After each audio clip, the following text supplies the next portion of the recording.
Hola, estimados amigos, bienvenidos a Línea Médica, y el día de hoy vamos a platicar sobre el procedimiento anestésico, las dudas que ustedes nos han planteado,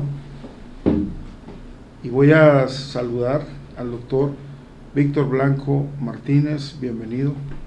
Hola, ¿cómo estamos, Doc? Pues es un gusto estar con ustedes nuevamente, aceptando la invitación de aquí el doctor Didier para tratar de solucionar algunas dudas respecto a los procedimientos anestésicos a las cuales se someterán muchos pacientes, ya sea de forma urgente o programada. Entonces trataremos de resolver la mayor cantidad de dudas que tengan. Cuando iniciamos el programa, tú fuiste el primer invitado y hablamos sobre las actualidades de la anestesia, porque ahora ya no forzosamente se tiene que dormir el paciente para un procedimiento como una cirugía de hombro, sino que colocan un bloqueo con ultrasonido. Así es, mi doc. Pues bueno, hay algunos puntos que nos habían quedado volando tal vez en la otra charla, y creo que siempre es importante retomarlos, sobre todo la valoración preanestésica. A veces tal vez menospreciamos muy poco esto, doc.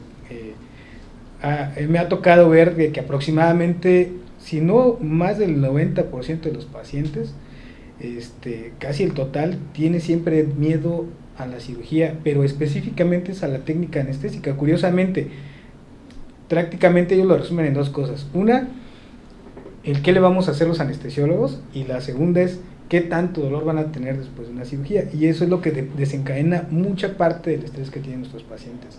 Entonces yo creo que la visita preanestésica deberíamos tomarla con mucha seriedad. Tal vez en una situación de urgencia no se pueda pues tener todas las armas para hacerlo de una manera pausada, tranquila, y dar las recomendaciones mejores para el manejo del dolor postoperatorio, pero sí representa una herramienta para nosotros como anestesiólogos y para los pacientes el hecho de disminuir la ansiedad al momento de saber qué les van a hacer y qué ventajas van a obtener de estas técnicas. Claro, de hecho, tú eres profesor de residencia médica en anestesiología y has dado varios cursos a nivel internacional. Ahora, cuando nosotros vamos a operar un paciente, si es un paciente programado, entonces le pido los estudios.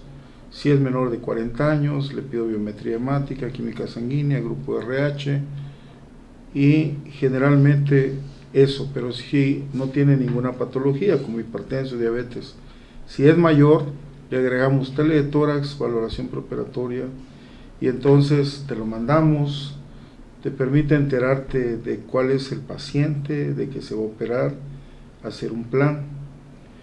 Cuando ya vamos a operarlo, haces una valoración preoperatoria, preanestésica. Esto es a lo que te refieres, que es importantísimo, porque de ahí va a depender que lo anestesies o no, porque pudiera ser que no se anestesiara, ¿verdad? Si estuviera el riesgo demasiado alto. ¿O de qué técnica anestésica utilizarías? Pues bien, doc, esa pregunta es muy importante. Como les comentaba anteriormente, la visita preanestésica, lo ideal sería llevarlo mucho antes del acto quirúrgico, mínimo una semana antes. A veces pues las condiciones no se presentan tan óptimas como para poder conocer por parte de los anestesiólogos a los pacientes tanto tiempo antes, pero bueno, la intención de la visita preanestésica o de la valoración preanestésica es determinar, número uno, cuál es la técnica que va a ofrecerles mejores beneficios a nuestros pacientes, sobre todo en el control del dolor, ¿no? Actualmente, como comentaba usted, doc, las técnicas regionales, tanto anestésicas como analgésicas, nos proporcionan una herramienta importante para evitar que nuestros pacientes tengan dolor agudo y también evitar el dolor crónico en algún momento, pero también nos permite a nosotros como anestesiólogos determinar cuál es el riesgo de cada paciente, porque desgraciadamente hasta quitarnos una muela representa un riesgo, doc. O sea, cruzar la calle representa desde ahí un volado del que nos puede pasar, ¿no? Y ya en un acto quirúrgico, pues con mayor razón. Entonces, lo ideal es hacer una valoración preoperatoria, como comentas, una semana antes, para darte cuenta si una persona es hipertensa y no tiene control, o es diabética y no está bien controlado, entonces está descompensado, y eso ameritaría que fuera valorado por un médico internista. Ahora, con respecto a esto, que es importante que quienes nos están viendo entiendan que el anestesiólogo o la anestesióloga en las cirugías es primordial, y no solamente porque van a hacer el acto anestésico, sino porque hacen una valoración previa del estado general del paciente y luego buscan que no tenga dolor. Así es, Doc. Pues ya actualmente todas las herramientas que tenemos los anestesiólogos, tanto para técnicas regionales y neuromonitoreo, pues nos permiten dar mayor seguridad a los pacientes. Yo creo que ese es el punto álgido de todo, ¿no? Entre más seguridad le demos a nuestros pacientes, pues más beneficios obtenemos todos, porque recordemos que todo paciente que va a ser sometido es hermano de alguien, primo de alguien, cuñado de alguien, ¿no? Entonces hay que ofrecerle siempre lo mejor, tratando de ver en un paciente un familiar, un amigo, un compañero. De acuerdo. Y en este procedimiento anestésico, que realmente en la actualidad, si bien está muy desarrollado, no por ello dejamos de tener ese riesgo. Como bien lo decía el doctor, cuando me preguntan a mí, oiga doctor, ¿y qué riesgo tenemos? Pues el primer riesgo es que se puede uno morir. Se puede uno morir al salir a la calle, al estar en un carro, en una bicicleta. Ese riesgo ya de por sí lo tenemos inherente desde que nacemos. Y a veces están esperando que les digamos que no hay ningún riesgo. Claro, Doc. Entonces es importante de que el paciente tenga una comunicación importante con su cirujano, ¿no?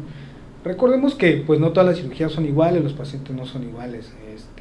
Siempre he comentado de que pues el hecho de que alguien se somete a un acto quirúrgico muchas veces no es una condición voluntaria, excepto la cirugía plástica tal vez, pero todas las demás conllevan riesgos inherentes a una entidad que va a hacer que se operen, ¿no? Por ejemplo, una vesícula, una amputación, un apéndice, un perforado, un politraumatizado, etcétera. Entonces, todas las cirugías tienen su riesgo inherente al acto quirúrgico. Ahora le sumemos las condiciones de cada paciente. No es lo mismo un niño que una persona de 70 años con comorbilidades. Entonces, es importante pues tratar de hacer conciencia en todos nuestros quirúrgicos de la importancia de tener un protocolo completo y de esta manera una conciencia de los pacientes que se van a someter a un acto quirúrgico de pedir a su cirujano que los envíen una valoración preanestésica siempre. Y de hecho hago un saludo para todas las anestesiólogas y anestesiólogos porque son parte primordial del equipo quirúrgico y si bien están en un trabajo que no es el que aparece directamente con el paciente como aparecemos los que operamos, sin embargo, cuando estamos viendo ahí la frecuencia cardíaca y el monitoreo del paciente, está el anestesiólogo pegado al paciente, directamente platicando con él y siguiendo todo el desarrollo de cómo se están comportando el organismo en el momento de someterlo a una intervención quirúrgica. Ahora, el hecho de que manejen varios procedimientos ya nos da confianza. ¿Hacia dónde va la anestesiología en la actualidad, Stop? Porque ahorita ya están bloqueando con ultrasonido. ¿Y qué avances más se esperan? Pues, actualmente los avances tecnológicos van a la par con todas las necesidades de nuestra población, ¿no? O sea, el hecho de que hay un boom en el crecimiento tecnológico nos da más herramientas para dar seguridad a los pacientes. Una parte importante es el ultrasonido. Actualmente el ultrasonido se utilizaba anteriormente para diagnóstico de algo abdominal, torácico, etcétera, ¿no? Pero en la actualidad el ultrasonido representa una herramienta importantísima en las áreas de choque, urgencias, anestesiología, cirugía vascular, etcétera.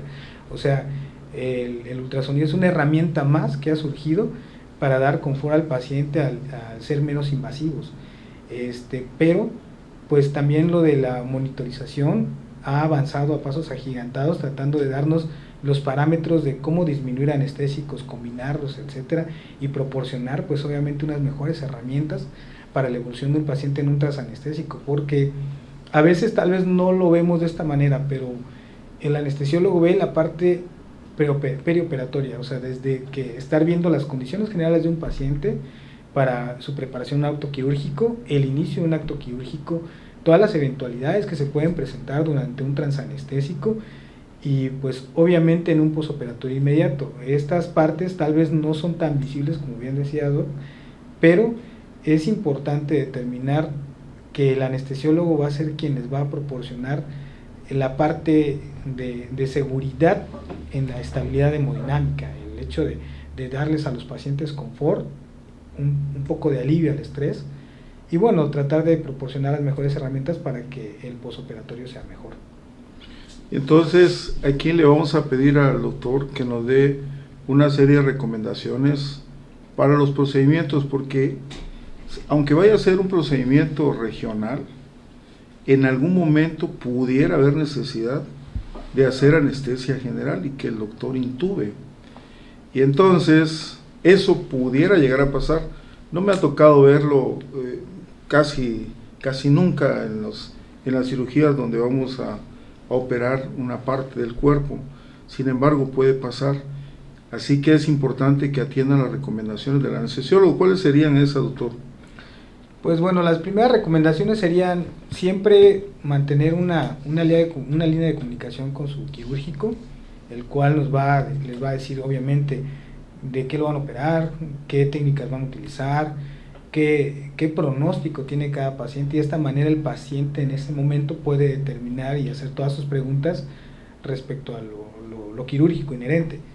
Pero también obviamente van a surgir dudas de qué me van a hacer, que el anestesiólogo qué me va a hacer, me va a dar una anestesia general, una intubación. Entonces, en ese momento en el que está ya planeando una cirugía, pues lo primero es preguntar sobre qué condiciones va a tener en cuanto a la técnica anestésica, y eso solamente se va a resolver con un anestesiólogo. En el momento en el que puedan ellos tener la confianza de preguntar por su anestesiólogo y lograr una cita previa, pues prácticamente todas las dudas se van a resolver, ¿no? Yo creo que el estrés de un paciente nace desde el momento en el que le dicen te van a operar, pero no sabes qué te van a hacer. Entonces el anestesiólogo tratará de ofertar una medicación preanestésica para aliviar la ansiedad, medicamentos que nos puedan ayudar al control del dolor posoperatorio, y sobre todo resolver las dudas que hacen que desde ese momento alguien llegue con menor estrés a un quirófano. Entonces, el ayuno de 8 horas para los adultos, Sí. El ayuno de 6 horas para los niños. Sí, claro, bueno, las condiciones del ayuno varían mucho con la población, ¿no? Obviamente nuestra dieta, ¿qué más quisiéramos que fuera la mediterránea o rica en verduras baja en grasas y colistoquinéticos? Pero bueno, recordemos que también hay diabéticos, hipertensos, personas que no pueden suspender sus medicaciones. Pero aquí también radica la importancia de la visita preanestésica para ver cuántas horas de ayuno serían lo indicado para cada persona. No es lo mismo un ayuno para una persona sin comorbilidades, que es delgada, como un niño, que sí, lo ideal es tener líquidos claros 4 a 6 horas antes, y en un adulto pues obviamente sí, más de 8 horas a veces repercute más en la cantidad de contenido gástrico, y pareciera que entre más ayuno tenemos, menos contenido gástrico tenemos, pero no es así. Entonces necesitaríamos también un procinético, un inhibidor de bomba de protones, etcétera. Entonces esto hace de que la importancia de la charla con el anestesiólogo desde antes. De acuerdo, entonces ya escucharon, son importantes 2 pláticas. Una es cirujano anestesiólogo y la otra es la valoración preanestésica, que sería una consulta previa con un anestesiólogo para que pueda revisar los estudios y darle las indicaciones en base a cómo se encuentra el organismo de la persona. Ahora, ya que tenemos muy claro eso, para cuando vayan a someterse a un procedimiento anestésico, entonces valdría la pena que le preguntemos al cirujano: voy a ir a mi valoración preanestésica. Claro, yo creo que ese punto sería muy importante siempre. Eso nos va a dar muchas herramientas a todos. O sea, uno, si se diera cuenta de toda la importancia que tiene una valoración previa a un acto quirúrgico, todos tal vez la exigiríamos, porque por algo se encuentra determinado entre la calidad del procedimiento quirúrgico, ¿no? Por algo se encuentra también en la norma oficial mexicana y en los estándares internacionales, para determinar que una visita siempre les va a proporcionar a un paciente el confort, un poquito más de seguridad, porque todo procedimiento quirúrgico tiene un riesgo inherente, pero sobre todo el alivio de la ansiedad de los pacientes. Claro, y es que hacia allá va la anestesia, ¿no? En los hospitales se hace la valoración previa una semana antes o igual días antes. Sin embargo, en el aspecto privado apenas se está haciendo. Sí, a veces es un poquito difícil tal vez esta parte, pero bueno, siempre es importante de que antes de que inicie el procedimiento quirúrgico, tener una charla con el anestesiólogo, eso es lo ideal. Y ahora cuando nosotros nos preguntan, bueno, ¿y qué garantías me dan? Es común eso, ¿no? Sí, claro. ¿Qué garantías le podemos dar a un paciente? Pues la garantía de la experiencia, de haber hecho una especialidad, de estar certificado y de estar haciendo sus procedimientos, que sería la única garantía, porque en el cuerpo humano no podemos ofrecer otro tipo de garantía, por lo menos en las cuestiones quirúrgicas. Ustedes tampoco, ¿no? Sí, desgraciadamente, pues ahora sí que cada paciente es diferente, aun cuando entremos a 50 cirugías del mismo tipo en una semana, siempre cada paciente es diferente. O sea, desde un niño hasta un adulto contamos con características inherentes a nuestra persona, nuestra carga genética, nuestras condiciones de respuesta, nuestros procesos inflamatorios, etcétera. Entonces, es ideal el mantener siempre una comunicación activa con el cirujano y con su anestesiólogo. Para nosotros es una cuestión de tranquilidad, que tengamos a un buen anestesiólogo de nuestro lado mientras estamos haciendo un procedimiento quirúrgico. Obviamente porque lo que buscamos es la calidad de atención hacia los pacientes. Ahora, ¿qué más podríamos agregar dentro de esto? La anestesia cada vez va buscando aplicar menos dosis y tener el mismo efecto o incluso mayor efecto. Sí, de hecho el motivo de la charla previa fue el papel de la anestesia regional en el procedimiento quirúrgico, y pues bueno, con esto es un boom actualmente el hecho del uso de ultrasonido, ¿no? La anestesia regional administrada como una técnica anestésica, como una técnica analgésica, pues permite sí tener menos medicación en los pacientes, menos efectos secundarios, dar mayor confort, pero sobre todo el manejo del dolor posoperatorio. Yo creo que, como le comentaba a mi doc, el dolor representa un punto de estrés para los pacientes. O sea, como les comentaba hace rato, demasiados pacientes, más del 80%, más llegando al 90%, siempre tienen miedo a la cirugía porque no saben qué se le va a hacer en anestesiología, ¿no? Y actualmente la charla con el anestesiólogo nos permite decirle, mira, pues tenemos esta opción, si te permites bloquear, y bueno, tu procedimiento quirúrgico exige que sea sometido a una anestesia general por las condiciones que necesita el cirujano.